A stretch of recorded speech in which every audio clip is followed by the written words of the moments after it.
किसी मंदिर से नारियल दिया जाता है, किसी मंदिर से श्रीफल दिया जाता है। कहीं आप दर्शन करने गए, किसी ने आपको श्रीफल दे दिया। दो जगह पर मिला हुआ श्रीफल का स्मरण करिएगा जरा।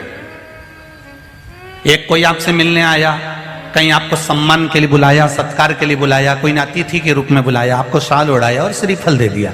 उस श्रीफल को आप किसी को भी दे सकते हो, उस श्रीफल को आप कभी भी प्रदान कर सकते हो, वहीं की वहीं उठाकर दे सकते हो, वहीं की वहीं छोड़ सकते हो। पर किसी मंदिर में गए और मंदिर में जाने के बाद किसी विशाल मंदिर में, किसी श्रेष्ठ मंदिर में आपको किसी ने आतिथ्य के भाव में एक श्रीफल दे दिया। अंदर मंदिर से पंडित जी ने उठाया, पुजारी जी ने उठाया और श्रीफल आपको प्रदान कर दिया।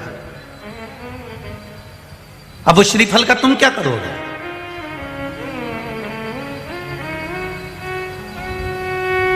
अब किसी को लगता है कि हम इसको फोड़ कर खा गए और अपमान हो गया तो भगवान का, और किसी को लगता है इस श्रीफल को हम अपने घर में कहीं लाल कपड़े में, कहीं पीला कपड़ा में, कहीं इस कपड़े में बांध के रख लेते हैं।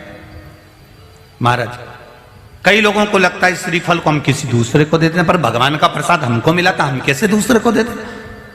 वो श्रीफल जो गुरु ने दिया है, वो श्रीफल जो मंदिर से मिला हुआ है, वो श्रीफल जो किसी ने प्रदान करा है, वो श्रीफल जो किसी सतगुरु के हाथ से मिल गया, वो श्रीफल जो मंदिर में हम दर्शन करने गए, पुजारी जी ने, पंडित जी ने भगवान के सामने उसको छुआ कर हमको दे दिया है। उस श्रीफल की महत्वता का व्याख्यान वर्णन प्रसाद के रूप में होता है।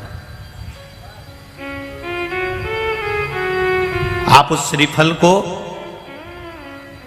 अगर कोई कह दे कि इसको तुम्हें जीवन पर्यांत रखना है तो भले रखो, पर अगर उन्होंने केवल आतिथ्य के भाव से कि आप भगवान का, देवी का दर्शन करने आए हो, राम का दर्शन करने आए हो, श्री हनुमान जी का दर्शन करने आए हो, ठाकुर जी का दर्शन करने आए हो, तो आपको उस भाव में उन्होंने श्रीफल प्रदान कर दिया, तो उस श्रीफल को आपको 5 रात्रि, 3 रात्रि या 7 रात्रि अपने घर में रख सकते हो,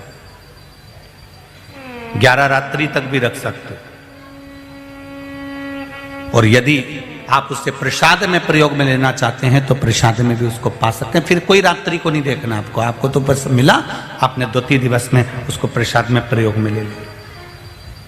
पर हमारा जो शास्त्र कह रहा है, जो भगवान के प्रसाद में हमको मंदिर से श्रीफल मिलता है, वो श्रीफल हमें, उस प्रसाद के श्रीफल को दूसरे को आतिथ्य में नहीं देना है। हम बहुत गलती कर जाते हैं कई बार, उस श्रीफल को हमने बाकी के श्रीफल के साथ मिला लिया और मालूम पड़े वो दूसरे को चले गया। नहीं, या तो उसको प्रसाद के रूप में प्रयोग कर लो, या फिर उसको रखने के बाद में फिर किसी श्रेष्ठ जगह पर उसका विसर्जन हो जाए तो श्रेष्ठ है।